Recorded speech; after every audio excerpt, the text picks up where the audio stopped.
Colleagues, welcome back to the office. It's Steve, and welcome to the CPE Today podcast. We're going to get started with our podcast presentation here just in a moment. But before we do, I'd like to share some insight on how you can receive credit for watching today's presentation. There are two options. You can either watch live as it's being recorded through Zoom. More on that here in a moment.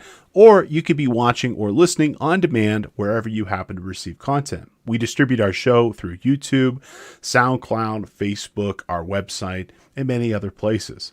Now, if you happen to be watching on demand on your own schedule, after watching or listening to today's class, head on over to cpetoday.com and locate today's course page.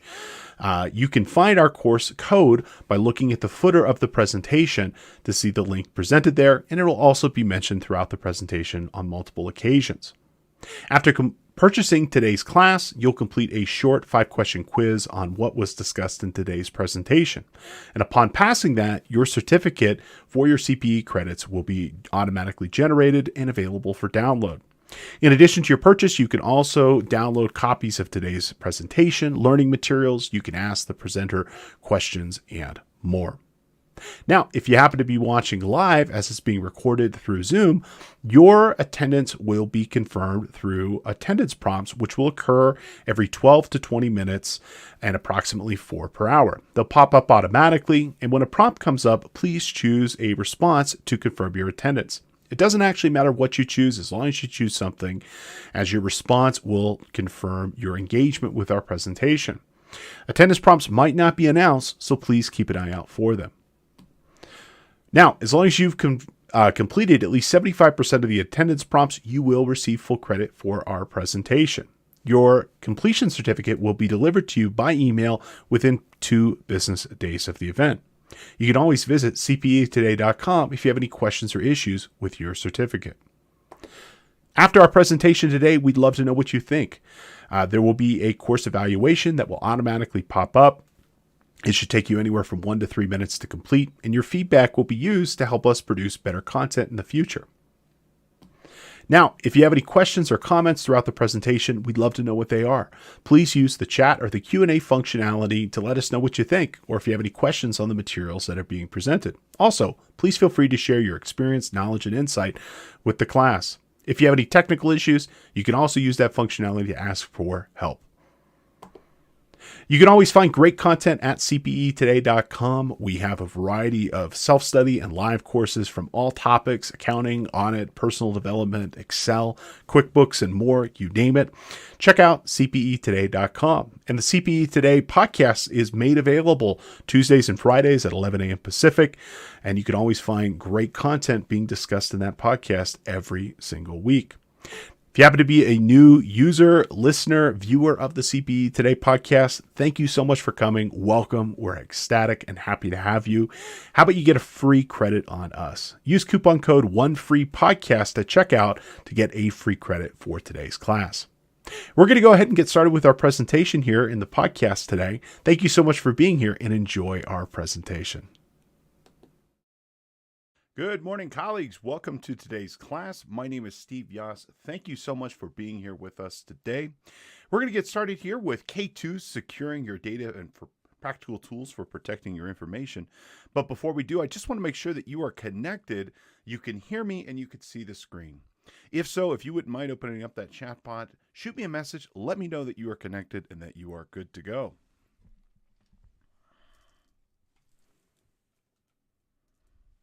All right. Thank you, Stephanie. Thank you, Nancy, Travis, James, William, Paul, Kay, Andrew, Christine, Laura. Good morning to you all. Thank you so much for taking time out of your busy lives for being here and coming to learn about how we can improve our safety of our organizational data and our personal data, and hopefully how we can overall improve our compliance and reduce our risk and, maybe learn a bunch of new things in between. Well, today's class is going to be focused on security and trying to give you as much practical information as I possibly can with respect to things that I know can help reduce your risk with respect to data breaches improve overall compliance with respect to major compliance frameworks, for example, with CCPA or with GDPR and other things like that, as well as hopefully give you some best practices that you can share with your colleagues, your family members, and other people to help make them safer online. The reality is in 2021, data breaches and identity theft and all the nasty stuff that really is kind of out there is a fact of life. And really, it's up to us to take a very proactive approach to prevent it from happening. It's an unfortunate circumstance that, I wish it was different, but that's the reality of the world that we live in. And it's really on each individual person to take care of it for their personal life, as well as the company to ensure that everybody on their team is a strong link. For organizations, you're only as strong as your weakest link. And understanding where and how certain data breaches have occurred and how certain attacks could occur, for example, with ransomware, malware, stuff like that, can be very helpful in terms of promoting overall security. So today we are going to be looking at a bunch of different aspects of security, trying to give you as much practical advice as we can. We're going to start off with taking a look at some attacks recently. So we'll look at some of the hacks and data breaches that have occurred relevant to financial professionals, including firms getting breached and attacked, as well as maybe some software vendors as well. We'll talk about Intuit's recent credential stuffing attack, where they themselves did not experience a data breach, but rather they're guilty of having poor systems design and allowing their customers to use insecure passwords. We're going to talk about specific types of attacks. We're going to talk, for example, about ransomware, about malware, what it is, how it functions, what we need to know to protect ourselves and our organizations. Lots of best practices in around there. We'll talk about inside of those best practices, things like the characteristics of good passwords, long and strong passwords. Often they're our only line of defense. So how can we maximize our potential safety with using good passwords for our systems? We'll also talk about some additional kind of more advanced security topics, including data loss prevention, which is a security technique that can be really effective with preventing any sort of data leaving your systems. In fact, if you're an Office 365 subscriber, it's built right into the tool for you to be able to use. We'll finish with my 5 common sense tips for security and improving compliance for your organization. These are going to be things such as controlling access to data, restricting rights on your computers to only people that work for your organization, and only giving them the rights that are necessary, encryption, and more. Now, this is just our starting off point. We can take the presentation any number of directions, and I'd love to do that. If you wouldn't mind, open up that chat box, shoot me a message, let me know what you're interested in learning today, and I'd be happy to do my best to include it in our presentation. So let me know what you're thinking about and what you'd like to see covered in today's class. Now, for those of you who have not had a class with me before, my name is Steve Yoss. I am a K2 instructor. I've been with K2 about 5 years now, and I tend to focus on teaching on our security classes and anything really kind of involving software development and accounting systems as well. My time is split evenly between teaching events like this for wonderful folks like yourself, and the other half of my time is split with my business, which is Devmatics, a software development company based here in Los Angeles, California, but we work all over the world. We build all sorts of cool stuff. We tend to solve business problems with technology and, helping people find new ways to utilize technology in their organization. So we build mobile apps, enterprise solutions, inventory solutions, and really kind of everything in between. So if you ever have any questions regarding software or anything like that, I'm more than happy to speak with you, more than happy to point you at least in the right direction. Now, something new in the K2 universe. K2 launched a podcast earlier this year. It's called the CPE Today podcast. Podcast is broadcast twice a week on Tuesdays and Fridays at 11 a.m.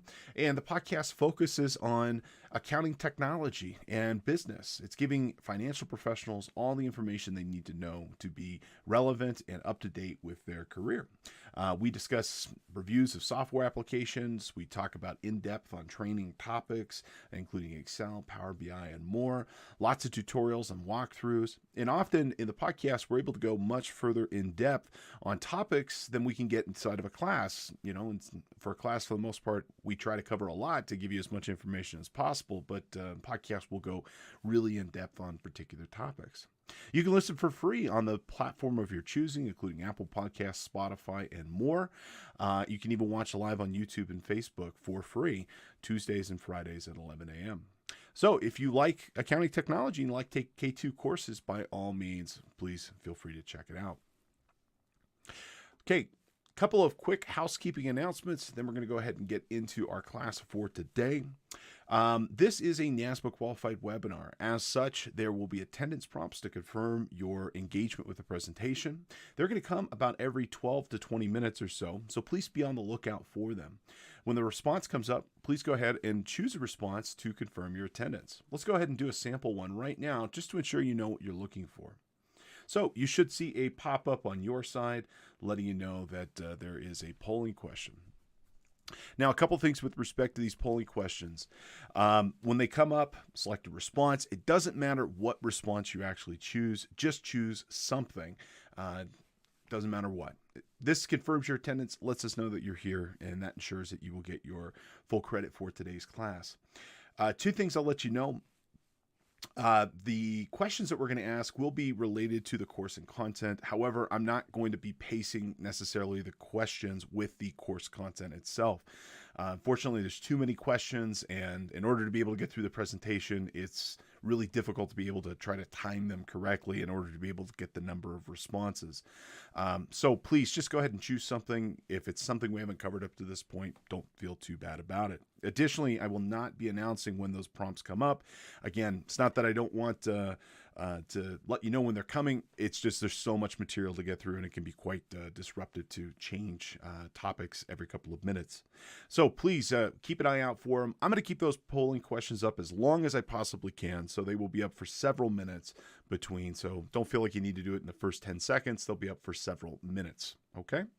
So I could see that 35 out of 37 people have responded to those polling questions. So you might want to, if you haven't responded yet, to consider go ahead and doing so. Okay. Now, with respect to your certificate for completion today, as long as you've completed 75% of your polling questions, you will receive full credit for today's class. K2 will be issuing your CPE certificate. It could also be your state society, depending on which society you're coming from. No matter what, it's going to come through email. So keep an eye out for that. If you have any issues with your certificate, by all means, please feel free to reach out to K2. They'd be more than happy to help. After our webinar today, there will be a brief evaluation. We'd love to know what you think about today's course and content. It's very helpful with respect to creating future courses, as well as understanding what people like and maybe what can be improved upon. It takes 2 minutes. I'll talk more about it at the end of our presentation today, but we'd love your feedback and thoughts. I read every one of them, as well as the folks at K2 and your local state society as well. Please stay engaged with our presentation for today. If you have any questions, by all means, please feel free to let me know. I'm more than happy to explain things more than once, show another example. If you need something specific for your organization, hey, how do I do this for a marketing company? Hey, what would this look like for a manufacturing firm or something like that? Just tell me what you need, and I'll be sure to try to include it in our presentation. If you have any experience with any of the things that we're going to discuss too, or something has happened to you as we're talking through some of these attack types, by all means, please feel free to share your experience. I could see your chat messages here in real time, and I'd be happy to include that into our presentation. And if there's anything I can do for you to help improve your day, by all means, please feel free to let me know. I'm more than happy to do so. Okay, let's go ahead and discuss our next topic, which is ransomware. Ransomware is becoming an increasingly more pervasive and really detrimental and nasty thing that can happen to us both individually as well as our business. It's a form of malware that specifically targets critical data in systems for the specific purpose of extortion. Malware up to this point, for example, just deleted files, or it might have interrupted ability to be able to work or access or something like this. Ransomware, now on the other hand, is not only going to disrupt our ability to be able to work, but it will either hold our data hostage or permanently delete it, depending on the nature of the ransomware design. So this is increasingly becoming a more pervasive attack that's coming in through spear phishing emails, specifically targeting executives and organizations. And it's really kind of hard to deal with. I mean, not only does it provide essentially a really massive interruption to the business, but it also could present the risk of a data breach for our company as well. So ransomware is no different than any other form of malware.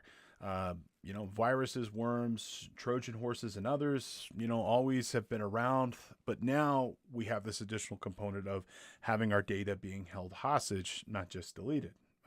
I'm not going to say one's worse or better than the other, but it's an attack that we need to be very familiar with now.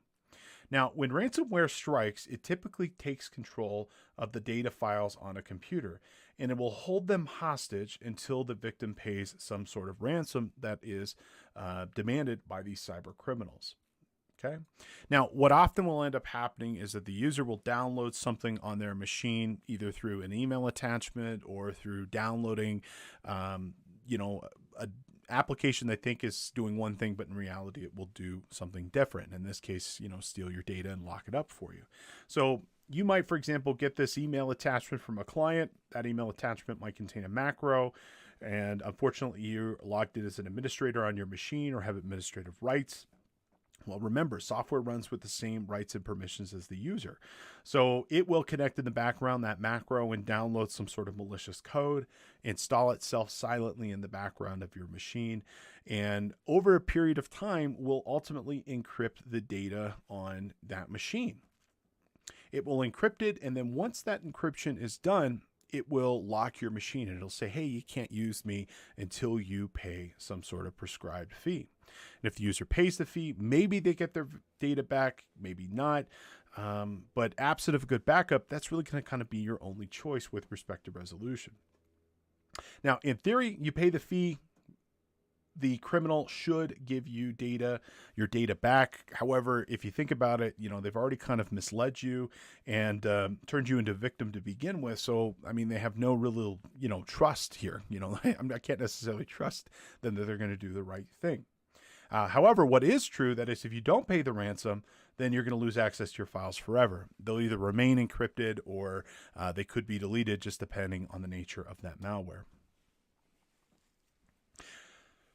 So generally, there's one of two techniques that are used to take control of the data files on that computer infected by ransomware. The files, for example, will be encrypted with a long and strong password, a very good password, password that would be stored using, for example, like AES 256-bit encryption. And at the time of this recording, that's kind of the standard these days for security. Who knows, 20 years from now, that might not be considered secure, and it probably won't be. But, at least at the moment, if it's encrypted with a long and strong password that's using AES 256-bit encryption, you're toast. There's really kind of nothing you can do to break it. And you either, and the criminals, will encrypt this and lock it up for you, and you won't be able to access it. And you need to get the password from them until and get it from them to be able to use it. So if you don't pay them, they're not going to provide you the password, and you won't be able to get access to your data. Now, another type is they will actually copy the files from your computer to some sort of third party, then delete them off the computer once they've been copied. And typically they'll, for example, do this to a server they control outside of the United States. Depending on the nature of the data copied, this could represent, for example, a data breach in your company, and you have no way of knowing whether or not they retained a copy of your files. I'm willing to bet they probably did. Now, regardless of whatever scenario, if you're the victim, you're going to be unable to access your data without paying the ransom. And even if you do pay the ransom, there's no for sure way that you're actually going to get your data back. You're essentially trusting somebody that they're going to do the right thing after they've already infected your computer with malware. For me, that doesn't really sit well with me. And absent of a good backup, I don't really know what options you would have. You're either going to have to pay the ransom or you're going to lose access to your data. I think the moral of this story is don't become a victim of ransomware, because no option is good. All these options lead to other issues with to you and to your computer in the long run. If you're going to be using a separate service, basically to send emails out, the service that I would recommend would definitely be Adobe Acrobat. Although I'm going to admittedly tell you this is not a fantastic option. Ideally, you'd want to get everybody standardized. But if you can't get them on the same page, you can use the Adobe Acrobat service to send them those files. The thing you generally want to avoid is just actually attaching the PDF directly to the email. Instead, you want them to go someplace to do it. But if you can't get them to do that, this is kind of like a pseudo portal in the sense that you can at least monitor. You can use the send and track feature and function for this, which is pretty nifty. The send and track feature can refer them out to a particular page where they can get their documents. You can password protect it. You can also track and take it down when it's done as well. The biggest thing is if you're going to share files like this publicly, you want to give the ability to be able to remove that share when you no longer want that document out there on the web. Now, Adobe Acrobat, great solution to consider otherwise. I mean, I love Acrobat Pro. I use it all the time. Anytime I'm doing agreements, contracts, anything like that, it's going to be through Adobe Acrobat and using the Adobe Sign service for collecting e-signatures. It's a really cool tool. You can license it for about $15 a month. You can get either the Pro or the Standard. I'm going to tell you, though, the Pro version is definitely going to be the one you want for some of these cloud-based tracking and sharing services. So if you're looking for a workaround, this would be what I would recommend for you, Tom, and hopefully that'll work well. So, and I'll also throw out, you might want to check out the CPE Today podcast. I covered a good overview on Adobe Acrobat and some of its main features and functions maybe about 2 weeks ago. So there's a recent episode specifically walking through this tool and why you might want to use it. And in a podcast coming up like in the next couple of weeks, I'm doing specifically the e-signature services for it, for accounting firms. So hopefully that answers your question. Now, if you have any other questions, please, by all means, ask. I'm more than happy to address and help. Alrighty, so we're going to get back into the material here. We have had a total of 7 polling questions up to this point, including our test. So we've got another 6 or so here to go. They're going to be coming about again every 12 minutes or so. Let's go ahead and put up your next one right here, and feel free to respond to that message. Okay, otherwise, let me know anything I can do to help you, and we're going to go ahead and get back into it.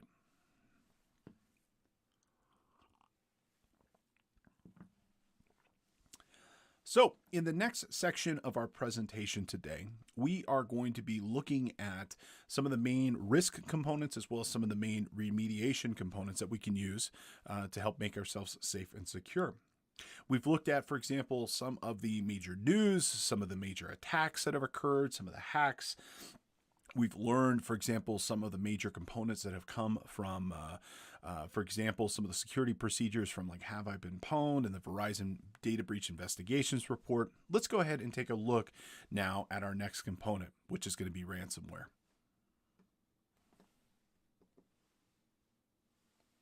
Now, what is ransomware? Well, ransomware is a malware attack at the end of the day. It is no different than really kind of any other malware in the fact that it infects your computer and does malicious stuff to it. Now, ransomware is frequently delivered through some sort of phishing attack that is going to typically arrive through email or through a USB device or through a drive-by attack, or it could occur where the user thinks that they're downloading some sort of tool, but in reality, they're downloading some sort of malicious code. Now, they follow a similar type of procedure. After receiving the code, it infects your computer. It silently in the background encrypts the data on that particular computer and then will prompt you for payment. If you pay it, you might get your data back. If you don't pay it, they delete your files, or they continuously increase the fee that the ransomware is required to pay. But the main thing about this is that it is malware, it infects your computer, it encrypts your data, and once the data is encrypted, you have to pay a fee in order to be able to get your data back. So it's just another form of malware. It's no different, really, and pretty similar in regards to things like viruses, worms, Trojans, things of the nature. However, this has become increasingly pervasive and widespread. They make an incredible amount of money doing this, and I don't see this particular trend going away in any time soon. Malware, it used to be just delete your files or infect your companies to be able to operate, but now they can make a lot of money doing this, and that's in fact why they do it. Now, ransomware, it typically takes control of the data on that computer, and it'll just hold you hostage until you pay the ransom or your data ultimately gets deleted. Now, if the victim pays the ransom, the cyber criminals, in theory, will return control back of the data held by them to the victim.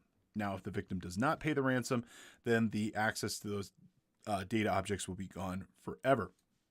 So it really depends. I can't give you a strong, like, one way or the other, whether or not you should pay the ransom, whether or not you should, for example, send them Bitcoin or not. It's really going to kind of depend on the specific circumstances of what you're in, and it varies depending on the nature of the organization, as well as the type of data that is otherwise being compromised. Now, a question you might ask yourself is, well, how the heck do they get access to my computer, and how the heck do they get access to my files? Well, it's one of two ways. Well, once they actually take advantage of your computer. So a question for yourself, should you be concerned with this? I don't know. I could tell you, for me, yeah, absolutely. This is what keeps me up at night in terms of thinking about what could occur and what it could go down and what that could potentially look like for my company or my clients' companies. Now, a question that will usually pop up here would be, what does ransomware look like? And what would it do once it's on my computer? Okay. So in a nutshell, you've downloaded this ransomware. It might have come in through an email. It might have come in through some sort of website or some sort of download that somehow gotten on your machine. Okay. For a period of time, it will be quiet. It will silently, for example, encrypt your data in the background or transmit your data outside of your computer to a separate device. It will just do this without you really kind of even knowing about it. Now, whenever it's done with that process, it'll pop up a window, and that window will say, something along the lines of this. It'll say, oh man, sorry, your computer has been infected with ransomware, or your files have been encrypted. Okay. And it'll prompt you for payment. So, in this particular instance, it says your files have been encrypted. Many of your documents, your photos, and other things are no longer accessible because they're encrypted. Can you recover your files? Yes, absolutely. You can recover them all safely and easily, but you are going to need to pay. And so, for example, it'll prompt you with a address where you could send some Bitcoin. It'll give you an amount, in this case, $300 worth. But that that amount could vary widely. If research has shown us anything, is that the amounts of ransoms have continuously gone up and will continue to go up. Again, why? They make so much money with it. Now, often what will happen with this ransomware is they will provide some sort of motivation for you to do it. Okay? So they will continuously raise the amount until the payment is received. So if you pay right now, it's only $300, but the ransom will go up in 2 days, 23 hours, and 58 minutes. It might go from 300 to 600 or to 1,000. And if you don't pay by May 19th, well, then your files will be permanently lost, and that's that. Okay, so this is essentially what they will look like here, and they're going to ask you to send Bitcoin because Bitcoin is anonymous, it's secured, and there's really kind of no way of tracking that payment from one side to the other. And so once this particularly happens, there's really just not a lot you can do at this point. Absent of a good backup, you've got a really hard decision to make. Do you send them Bitcoin or not? If you don't send it, you could permanently lose access to your data and to your files. Now, a comment came in. I'm constantly getting reminders from my security software provider that also results in restarts, that I'm constantly getting reminders and updates from Microsoft, which also results in the computer being restarted. These are inconvenient, so I usually restart right now. Why can't I, as a smaller user, feel safe and comfortable with these applications? Well, I'm sorry for the circumstances that you might be might be facing. And unfortunately, updates are a necessary and important component of security in general. I could tell you, for example, that if you were to only do one thing, it would be to keep your device safe and up to date. And often, depending on the nature of the update, it might need to update a system file that is not in use. And that's why that restart is required, to update some sort of system file that's really integral to the security of the system that has to be written before the computer logs in. So I would tell you that you should update as frequently as the updates come out, as inconvenient as they are. Hopefully they don't come more than about once every couple of days or so, but it's just a fact of today's life. And so you should build it into your computer to be able to apply those updates regularly. Now, one of the things you can do is that you can also adjust when your computer updates. I'll point this out to you as well. If you come into your Windows machine and you search for the update settings, okay, so just come on over here to your start menu, type in the word update. One of the things that you can do is you can adjust the time in terms of when your computer will update. If you see here in Windows 10, there's this option that says change active hours, and mine are set for this machine from 8 a.m. to 5 p.m. Now, I could, for example, select this option, which is probably a pretty good one, saying, hey, adjust it based off of activity. So it knows I'm using this computer maybe, for example, from 10 to 4. Well, it will avoid applying updates and restarts during that time period. But if you let the computer, for example, auto update, it will not do it during working hours. And then when you go to home for the day or go sign off for the day, it will apply those updates for you. But you certainly want to let the computer update as frequently as it feels like it needs to update. And I'm sorry that might make you feel like it's happening too frequently, but there could certainly be a compelling reason to do it. And you certainly don't want to leave yourself exposed. Another comment came in. If you've been hacked and they want the ransom, if you have a backup, what are the ramifications of not simply answering the demand? Well, great comment. With respect to that, if you've got a recent backup, great. You're locked and loaded. You're good to go. Go ahead and disregard the notice, restore the backup, and you're well on your way. But with backup, there's two components of time that you should be aware of. When the last backup was completed, so your point of recovery, and then how long it takes to recover. And that varies depending on the organization and the data that you're working in. So with respect to the recovery point, most organizations maybe do a backup a day, maybe a backup a week, depending on the nature of what you have. I mean, that backup, if it's too long ago, like 2 weeks, 3 weeks, it might as well just not exist. Data from 3-4 weeks ago, at least in our business, is irrelevant. I mean, we do on average 250, 300 billable hours a day for client projects across our entire team. I mean, 3 days of time would be 900 hours. I mean, that would be extremely expensive to have to recreate, so we try to do backups multiple times for the day, so we're essentially creating a stopgap and a stop loss for when we would need to recover, and how quickly and where in time that data backup would be available. And the other piece of this is how long it takes to recover. We prioritize, for example, being able to recover business critical systems within the hour, so that essentially I don't have a whole team of people just sitting around. With ransomware, if you've got a good backup, it's recent, and you can recover quickly, then great. Go ahead and restore it, and you'll be back on the horse and riding in the right direction. So I hope that answers both of your questions.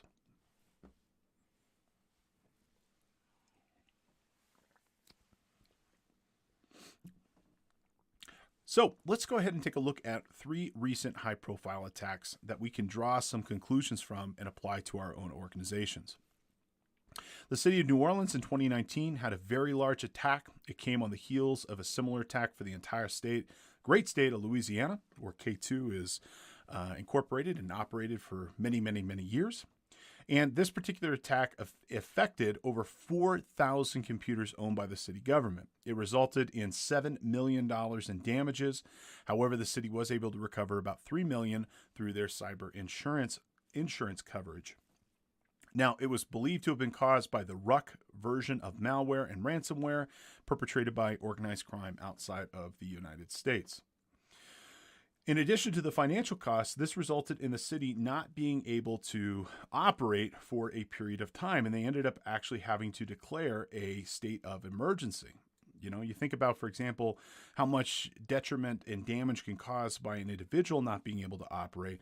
Imagine being a whole municipality not being able to provide any city services, including things like public works and sanitation, and even some healthcare aspects were interrupted as well. A similar attack, this occurred also down in the south in the great city of Atlanta. Hackers used the SamSam crypto ransomware to cripple the city government. This included interrupting the ability for the courts to be able to work, online bill payments for municipal services. Oh no, the airport Wi-Fi. And as a frequent visitor of Hartfield-Jackson, I can only imagine what kind of chaos ensued there. Copies of emails being destroyed, dashboard-mounted video camera footage to be taken, so on and so forth. Surprisingly, the ransom demand was quite low, in my opinion, only $52,000. I'm not sure if the city paid it or not. However, I can tell you that they ended up costing them over $17 million in remediation. In January of 2018, the audit they did a subsequent audit and exposed that they had over 2,000 vulnerabilities in their IT infrastructure. So, unfortunately, this is something that isn't going away anytime soon. Now, 2 people were arrested later that year. They were believed to have been behind over 200 attacks, netting them over $6 million in ransom, involving municipalities around the country from New Jersey to California to Colorado and more. Here's another provider. This was Virtual Care Provider. VCP was a managed service provider providing technology service to medical facilities, including nursing homes, hospice, and things of this nature. And VCP provided services to over 100 of these facilities, and they serviced approximately 80,000 computers and servers. They, too, in 2019, fell victim to the strain of ransomware, which infected VCP's computer system, but then ultimately infected many of their clients as well. This resulted in clients losing access to patient records. Again, it's unfortunate when financial data is taken, but just imagine if you are in a healthcare provider and you don't know what prescription to give somebody, or being able to pull their charts or something else like that. Hackers demanded a $14 million ransom in payment. Okay, I'm not sure if they paid it or not. Hopefully they had a good backup. But either way, imagine your VCP and having to explain this to your clients, which then have to explain it to their patients that, where this interruption of service occurred. Now, bigger picture here from 2019, just from January of 2019 to the end of September 2019, 491 healthcare providers became victims of ransomware. And these are just a couple of the more interesting ones that I can mention. There are plenty of examples of municipalities and businesses, large and small, having to pay ransomware or losing access to their data. Now, from this, there are some trends that we should be familiar with. Now, formerly, targeting individuals was the MO here. However, ransomware providers are increasingly targeting businesses. They're targeting governments. They're targeting healthcare providers. Really kind of every person, every organization is at risk for this. And absent good IT infrastructure, absent, for example, good security, segmented networks, strong passwords, good role-based authentication and role-based privileges and rights, man, I mean, you think about all these people that you might have in your company, and if you don't have kind of all these macro level security things, any one of them could download something that could cause an issue for your company and could cause ransomware to become infected. A recent report by Emisoft said that at least 966 governmental agencies in the United States were impacted in 2019 with ransomware, which is incredible. There were 113 state and municipal governments, 764 healthcare providers, and almost 100 college, universities, and schools, which is really kind of crazy. Now, in 2021, 151 million ransomware attacks just through, in 2020, just through the third quarter. Now, given these numbers, can you afford to ignore the risks? Well, if you become infected with ransomware, absent of a good backup, you could lose access to all of your data and applications. This could result in substantial disruption of your business, causing a loss of revenue. Certainly, it could infect and disrupt your ability to be able to provide critical services to your stakeholders. Certainly, reputation loss in the market. And for you personally, I mean, you could lose access to stuff that you couldn't recreate, things like your pictures. Most of us, for example, our phone is our primary camera now, and losing access to our digital photos could, lose years and years and years of memory. Likewise with our videos, other important documents as well.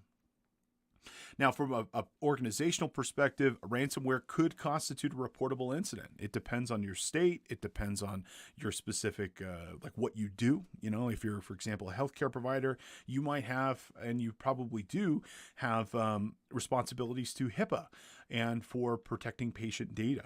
If you're, for example, in the financial services, you might have, for example, obligations around FINRA.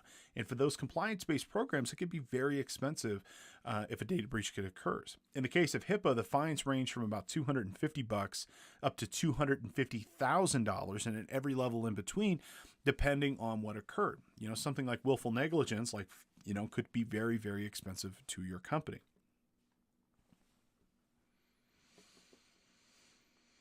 Now, according to the Department of Health and Human Services, they define a data breach as a disclosure under the privacy rules that result in protected healthcare information being exposed.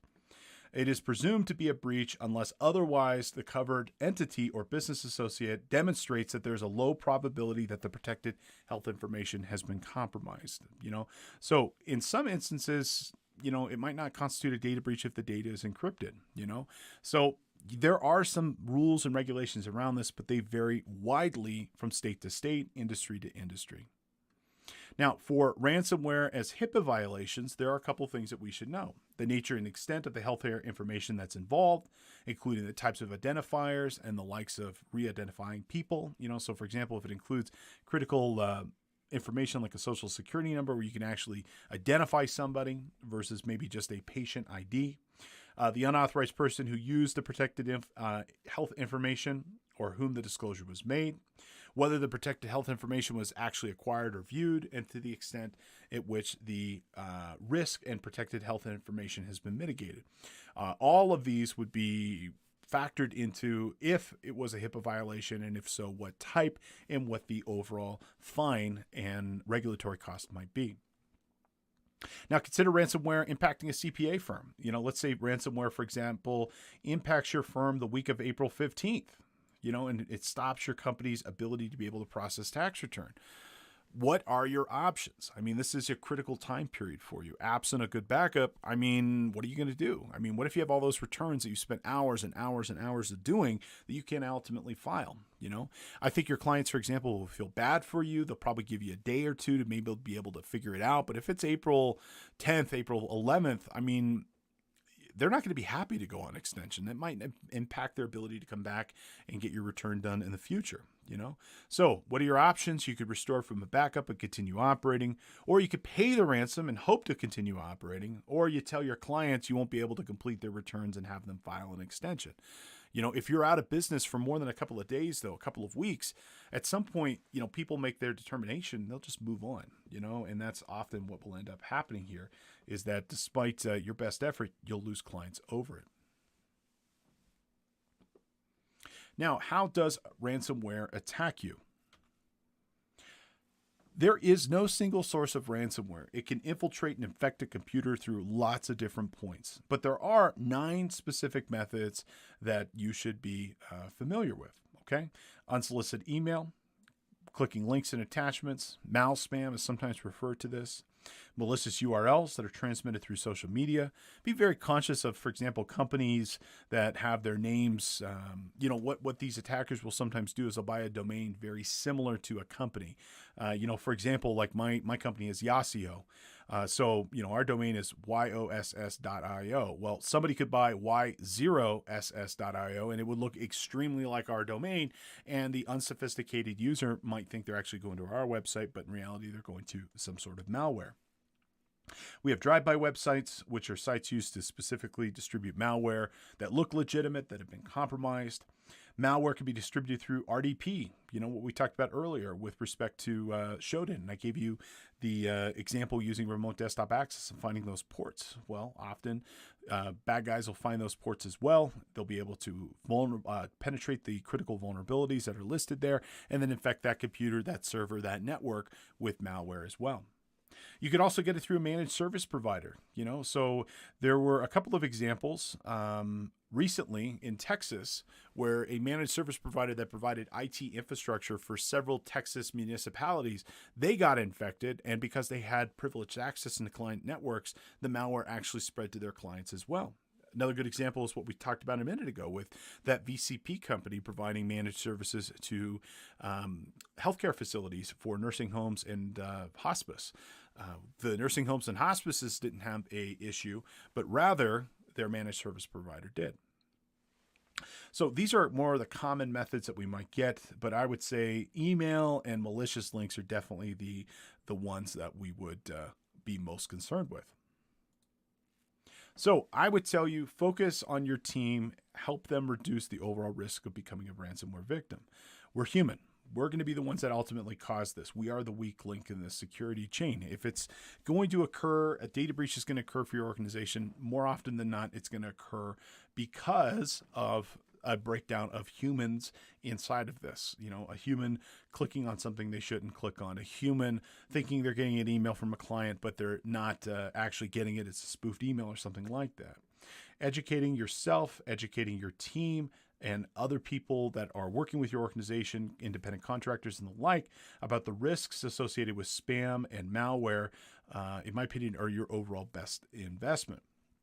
Education and testing around clicking on attachments and links can be really, really helpful. I'm going to give you a resource here in a minute that might be something you might want to consider for your company. There's two. There is Gophish, and then there's also KnowBe4, which are great for testing and educating your team around clicking emails and potentially opening up something that can infect their computer. Okay. Also, educate people on how the internet works and how websites work. Know the difference between, the different companies that you go to and be able to identify a potential malicious website that is just there to steal some data. Now, the good news is in 2021, there are so many great resources that we can consider using for our companies. And there are great security services that can help educate our organizations with respect to what to click on, what not to click on. There's testing frameworks that we can actually send out, to hopefully, identify our users that might need a little bit more training, and then focus on those folks to help them learn, what to click on and what not click on. Well, let me go ahead and share with you a couple of resources that I think are really useful for educating your team on, let's say, proper etiquette with respect to email. Now, the first service I want you to be familiar with is a company called KnowBe4. Okay, KnowBe4 is a security company that specifically focuses on helping humans get better at not clicking on things they shouldn't click on, and as well as understanding, how many of the assets of the internet work and what to do and what not to do.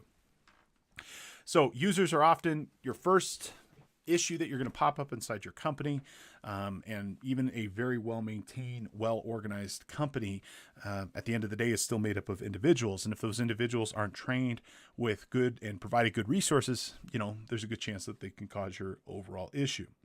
Now, KnowBe4 does a lot of different things. They are most notably known for their security awareness changing and their phishing service. So they have a couple of different modules and different things that you can choose to get with this. But if we come over here and we can look and see the different products that they offer, they have 4 different tiers of products. They have their silver, gold, platinum, and diamond. And these are some of the services that you can get: phishing testing, security hints and tricks, training, brandable content, phishing alerts. They can integrate, for example, with your Active Directory for authentication. They can do all different sorts of testing on this. And what they will do is they will send out emails to your staff that masquerade like looking from a client, that will look like they're coming from the IRS. We all know the IRS doesn't actually send emails out. That'll look like they're coming from Bank of America. That'll look like they're coming from PayPal and more. And the intention is to try to get your staff to click on one of these links to submit data. If they do click on it, you can identify that who actually clicked on it and hopefully work with them to remediate this and train them. So unfortunately, they have a minimum of 25 users with respect to their plans at $30 per user per month. Per year. So it's about a $700 investment for small business. But in my opinion, the training resources provided by this and then the phishing services provided by this to test your users to see if they're actually following your email policies, in my opinion, are second to none. They're fantastic for what they do.